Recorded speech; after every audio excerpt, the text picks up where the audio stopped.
მეტაფორული ბარათები მეგობრებო ტაროსთან არ აგერიოს, ძალიან შორს არის ტაროსგან. ეს ბარათები წარმოადგენს მატერიალურ საშუალებას ქვეცნობიერთან და ფსიქოლოგიურ პროექციებთან სამუშაოდ. მე მაქვს ორი ტიპის საგვარეულო ბარათები და ერთი მაქვს შინაგან სამყაროსთან სამუშაოდ, თუ რა უნდა ადამიანს, რომ ეს ყველაფერი გამოვიტანოთ, ასე ვთქვათ, გარეთ. საგვარეულო ბარათები წამოვიღე მხოლოდ ერთი, რომელსაც ვიყენებ თითქმის ყოველ დღე და ძალიან ლამაზი ბარათებია, ძალიან მომწონს, მიყვარს. ერთი სიტყვით თან ისი ალაგია, რომ მიხვდებით, რომ ყოველდღე ვიყენებ.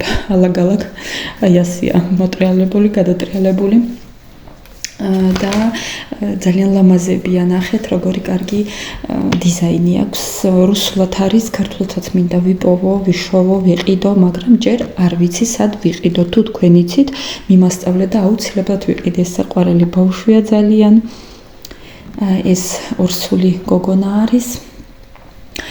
ეს მეტაფორული ბარათები, აი ამ დროს ჩვენს თანამედროვე სამყაროში, ხო, თანამედროვე პირობებში არის ძალიან მოთხოვნადი მეთოდი მსოფლიოს მასშტაბით. რადგან ეს ბარათები გამოიყენება ინდივიდუალური სესიების დროს, ასევე ფსიქოთერაპევტთან, ასევე რაღაცა ტრენინგებზე, ასევე ინდივიდუალურ კურსებზე, დაუშვათ სამსახურში რომ იღებ ადამიანს, რომ გინდა უფრო გაიცნო ეგ ადამიანი, შეგიძლია ჩაუტარო ასეთი სესია, შესთავაზო. ასევე პრაქტიკული არის ბავშვებთან სამუშაოდ, ოღონდ ის უნდა იყოს ცოტა სხვა ტიპის ბარათები, ბავშვებთან სამუშაოდ განკუთვნილი მოზარდებში. მე მაქვს ჩემ შვილთან ამ ბარათებთან სამუშაო და უფრო ვიცი რა აწუხებს დაუშვათ რაღაცას თუ არ მეუბნება, გამოვიყენებ და ვხვდები რა ხდება.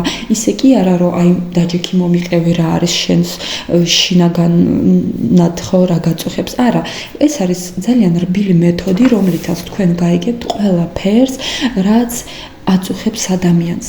და ამით ადამიანი როგორ გითხრათ, შეიცნობს თავის თავსაც და არის თვით განტვირთვა, განიტვირთება და მოიშორებს ამ დიდ ტვირთს. ამიტომ შეიძინეთ, შეისწავლეთ და აუცილებლად დაგეხმარებათ.